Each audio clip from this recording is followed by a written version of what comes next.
ராவணா பார்வையாளர்கள், தமிழ் உறவுகள் மற்றும் ராவணா நல விரும்பிகளுக்கு வணக்கம். உங்களுடைய தொடர்ந்த பேராதரவுக்கு ரொம்ப நன்றி. தம்பி லயலா மணி பற்றி போட்டிருந்த நிறைய பேர் கமெண்ட் கீழே போட்டிருந்தீங்க. எதிர்ப்பு, ஆதரவு ரெண்டையுமே நான் ஏற்கிறேன். ஏன்னா உங்களுடைய புரிதல் அப்படி, என்னுடைய புரிதல் அப்படி. அதனால் நீங்கள் அதில் தவறாக விமர்சனம் பண்ணவங்கள நான் தப்பாகவே எடுத்துக்க மாட்டேன். புரியுதில்ல? அவர் யார், அவர் எப்படிப்பட்டவர், அவருடைய கல்வி தகுதியை நான் சொல்ல மறந்துட்டேன். முனைவர் பட்டத்தில் இப்போ இருந்துட்டு இருக்கிறார் தம்பி. முதுகலை முடிச்சிருக்கிறார் ஏற்கனவே. அவருக்கான அந்த தகுதி இருக்குது. அதனால் பாடநூல் நிறுவன கழகத்தை பாடநூல் அந்த இதில் தலைவராக போட்டிருக்காங்க. இதுதான் விஷயம். இதை சொன்னதுக்கு நிறைய கமெண்ட் கீழே நீங்கள் அதை நோக்கி நகர்கிறீர்களா, இதுக்குத்தான் ஆசைப்பட்டாயா அப்படின்னு நிறைய வருது. உங்களுடைய விமர்சனத்தை நான் ஏற்கிறேன், தலைவணங்கி ஏற்கிறேன். ஒன்றும் தப்பு இல்லை. அது உங்களுடைய குறையாக இருக்கலாம். பார்வை குறைபாடுன்னு சொல்கிற மாதிரி சிந்தனை குறைபாடாக இருக்கலாம். எனக்கு அப்படி எந்த எண்ணமும் இல்லை. நான் எப்பவும் போல தான் இருப்பேன். ஓகே. இப்போ இதில் நிறைய நண்பர்கள், குறிப்பாக உடன்பிறப்புகள் உழுந்து பிறண்டு சட்டையெல்லாம் கிழிச்சிக்கின்னு இப்படியான ஒருத்தருக்கு இந்த இதுவா ஐயோகோ அப்படின்லாம் பேசியிருக்கிறத பார்க்க முடிஞ்சது. இன்னும் சில அறிவாளிகள்லாம் இதை பற்றி நிறைய அறிவு தளத்தில் அறிவு வழிஞ்சு இருக்கிற நிறைய நண்பர்களை பார்க்கும்போது அவங்களுடைய பதிவும் இப்படி தான் இருக்குது. இப்படிப்பட்ட நபர் இந்த பிள்ளைகள் பாடம் படிக்கணும், இது பாடத்திட்டத்துக்கு இவரெல்லாம் கொண்டு வந்து கொடுத்துட்டாங்க, லயோலா மணிலாம் ஒரு ஆளா அப்படின்ற மாதிரிலாம் நிறைய பேசியிருந்தாங்க. அவர் ஒரு ஆளா இல்லையா அது எனக்கு தெரியாது. இந்த மாதிரி களத்தில் இருந்தார், இவருக்கு இந்த வாய்ப்பு வந்திருக்கு, அவ்வளோதான். இப்போ என்னன்னா புரிதல், இந்த உடன்பிறப்புகள் கூட சில பேர் அவங்க கடந்த ஆட்சியில் திண்டுக்கல் லியோனியை போட்டிருந்தப்பாவது தெரிஞ்சிருக்கணும் இது என்ன வேலை, எதற்கு, என்ன ஏதுன்னு. இப்போ பாடம் பிள்ளைங்க படிக்கிறாங்கல்ல, அந்த படிக்கிற பிள்ளைங்களுக்கு அது இதுக்கு சம்மந்தப்பட்டதில்லை. லயோலா மணிக்கு அதுக்கும் சம்மந்தப்பட்டதில்லை. அது தமிழ்நாடு பாடத்திட்ட வரையறை அப்படின்னு, பாடத்திட்ட வடிவமைப்பு அப்படின்னு பேர். அதுக்குன்னு ஒரு பெரிய டீம் இருக்குது. ஆசிரியர்கள் ஒரு டீமு, பெற்றோர்கள் ஒரு டீமு. இதுக்கு நடுநாயகமாக தலைமை யாரை போட்டிருக்காங்க இந்த அரசு அப்படின்னா, மிகப்பெரிய அறிவியல் ஆய்வறிஞர்னாக மயில்சாமி அண்ணாதுரையை போட்டிருக்காங்க.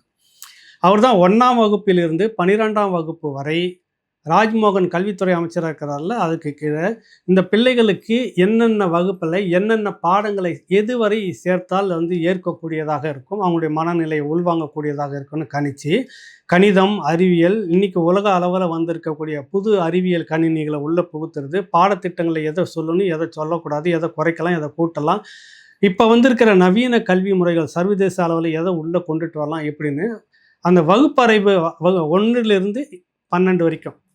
அப்போ எந்தெந்த மாணவர்களுக்கு எந்தெந்த பாடத்திட்டத்தை உள்ளே கொண்டு புகுத்தணும் அப்படின்றதெல்லாம் முடிவு பண்ண வேண்டியது யாருன்னா மயில்சாமி அண்ணாதுரை. அதில் ஆசிரியர்கள் குழு இருக்கும், பெற்றோர்கள் குழுவில் இருக்கும். எல்லாம் ஒரு கலந்தாலோசனை செய்து அது மயில்சாமி அண்ணாதுரை வடிவமைச்சு சர்வதேச தரத்தில் இன்றைக்கி கல்வி முறைகள் எப்படியெல்லாம் இருக்குது, உலக கல்வி முறைகள் எப்படி இருக்கிறது, இந்திய கல்வி முறை எப்படி சொல்கிறது, அதிலிருந்து தமிழ்நாட்டு கல்வி முறை எப்படி இந்த பள்ளிகளுக்கு கொடுக்கலான்னு, இது எல்லா விதமான பள்ளிகளுக்கு அரசு சார்பாக இல்லாமல் எல்லா பள்ளிகளுக்குமான பாடத்திட்ட நூல் வடிவமைப்பு குழுவுக்கான தலைவர் மயில்சாமி அண்ணாதுரை. அதுக்கு பாடத்திட்ட வடிவமைப்பு குழுன்னு பேர். அதனுடைய வேலை என்னன்னாக்கா இந்த மாதிரி வடிவமைக்கிறது மட்டும்தான். இதில் எல்லாமே இருக்கும். புதிய கல்விக் கொள்கையில் தமிழ்நாடு அரசு, அது பாரதிய ஜனதா கட்சி அந்த காவி நிறத்தோடு உள்ள நுழைக்குது அப்படின்ற பேச்சு நீண்ட நெடிய காலமாக இருக்கிறது. அதுக்கு கடந்த ஆட்சியில் இதே போல் ஒரு குழு போட்டிருந்தாங்க. அப்புறம் கிட்டத்தட்ட பாஜகவினுடைய அந்த கல்விக் கொள்கையவே அப்படி பெயிண்ட் அடித்து மாற்றுற மாதிரிலாம் ஏற்பாடு பண்ணியிருந்தாங்க. விஜய் அந்த மாதிரி இல்லாமல் தமிழ்நாட்டுக்கு ஏற்ற புதிய கல்வி முறை, அதுக்கு தான் மயில்சாமி அண்ணாதுரையை போட்டிருக்கிறாங்க. அவர் இது எல்லாத்தையுமே பண்ணி தமிழ்நாடுக்கு உண்டான முழுக்க பள்ளிகளுக்கான திட்டங்களை வகுத்து, இந்த படிக்கிற முறை இதுதான். இப்போ 5ஆம் வகுப்பு படிக்கிறோம், 10 வயசு இருக்கும், அவனுக்கு அந்த 1ஆம் கிளாஸில் படிக்கிற அளவுக்கு கொடுக்கறது அவனுக்கு கொடுத்துடக்கூடாது. அதே போல் 1ஆம் வகுப்பு படிக்கிறவனுக்கு 4ஆம் வகுப்பு 5ஆம் வகுப்பு படிக்கிற பாடம் அந்த அந்த அந்த விரிவாக இருக்கிறது இவன் தலையில் வச்சு திணிக்கக்கூடாது. ஒரு வரைமுறை இருக்கிறது, உளவியல் சிக்கல் இருக்குது. இதில் உளவியல் நிபுணர்கள் இவங்க எல்லாம் உட்காந்து டிஸ்கஸ் பண்ணி தான் பண்ணுவார். அதுதான் மயில்சாமி அண்ணாதுரை தலைமையிலான ஒரு பணி.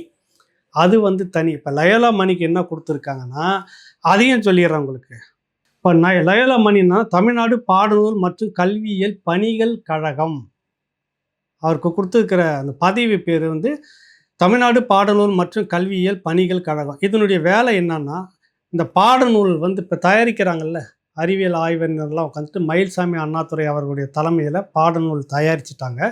ஓகே, அதை பிரிண்ட் பண்ணணும், புத்தகமாக வடிவமைப்பு கொண்டுட்டு வரணும். தமிழ்நாடு முழுக்க அரசு உதவி பெறும் பள்ளிகள் இவர்களுக்கு இந்த பள்ளிகளுக்கெல்லாம் கொண்டு போய் சேர்க்கணும், பாடப்புத்தகங்களை கொண்டுட்டு போகணும், பள்ளி உபகரண பொருட்கள் இருக்குல்ல மற்ற தேவை இது எல்லாம் கொண்டு போய் சேர்க்கணும், இதெல்லாம் வந்துட்டு வாங்கணும். இப்படியான டிஸ்ட்ரிபியூட் வேலை தான் இவருக்கு. கொண்டு போய் ஒரு இடத்துல சேர்க்கணும். தமிழ்நாடு முழுக்க கிளைகள் அங்கங்கே இருக்கிற இடத்துல கொண்டு போய் வச்சுட்டு அதுக்குன்னு தமிழ்நாடு பாடநூல் நிறுவனம்னு இருக்கும், அங்கேருந்து கொண்டு போய்ட்டு எல்லா இடத்துலையும் கொண்டு போய் கொடுக்கணும். மாவட்ட வாரியாக கொண்டு போய் சேர்க்கணும். அந்த மாவட்டத்தில் இருக்கிற இடத்துல மாவட்டத்திலேருந்து அந்தந்த வட்டார பள்ளிகளுக்கு கொண்டு போய் கொடுக்கணும். இது வரைக்கும் கண்காணித்து போய் சேர்ந்ததா இல்லையா அப்படின்னு செய்வது தான் இப்போ இந்த லயோலா மணி பொறுப்பேற்றுக்கிற இடம். அவருக்கு இந்த பாடத்திட்டத்துக்குள்ளே போய் இது என்ன பாடம் இருக்குது அதில் ஆலோசனை சொல்லக்கூடிய வழி இவருக்கு இருக்குதானா? இல்லை. இவரும் கிட்டத்தட்ட முனைவர் படித்தவர் தான், இருந்தாலும் அதுக்குள்ளே போக முடியாது. அது வேறு டீம். அது இவர் என்னென்னா அதெல்லாம் முடித்து கொடுத்துட்டோன்னே ஓகே வந்துடுச்சா எல்லாத்தையும் கொண்டு போய் அச்சடித்து புத்தகமாக்கி வகுப்பு வாரியாக பிரித்து தமிழ்நாடு முழுக்க எந்தெந்த வகுப்புக்கு எங்கெங்கே போகணும் பிரித்து அனுப்புறது. அப்புறம் பள்ளிகளுக்கு தேவையான உபகரண பொருட்கள், ஆசிரியர்கள் அலுவலகங்களுக்கு தேவையான உபகரண பொருட்கள், நோட்டு புத்தகங்கள்லேருந்து என்னென்ன வேணுமோ அது எல்லாமே பள்ளிகளுக்கு கணக்கு வழக்கு எழுதுறதுக்கும் மற்ற விஷயங்கள் இருக்கும், இன்னும் மற்ற தேவைகள் இருக்கும் பள்ளிகளுக்கு. இது எல்லாம் வாங்கி அனுப்புறது தான் இந்த தமிழ்நாடு பாடநூல் நிறுவனத்தினுடைய பணிகள். இதுதான் லயோலா மணி செய்ய போகிறாரு. இதை பார்த்தாக்கா என்ன சொல்கிறதுன்னு தெரில. ஆளுங்கட்சியில் இருந்தவங்களுக்கு தான் ஆள போகிற கட்சியிலன்னு இருக்கிறவங்களும் சரி, இப்போ ஆண்டுகிட்டு இருக்கிற கட்சியும் சரி, விதமாக விஷயம் தெரியாதவே உருட்டிக்கிட்டு இருக்கிறாங்க, மண்டியை பிச்சுக்கிறாங்க.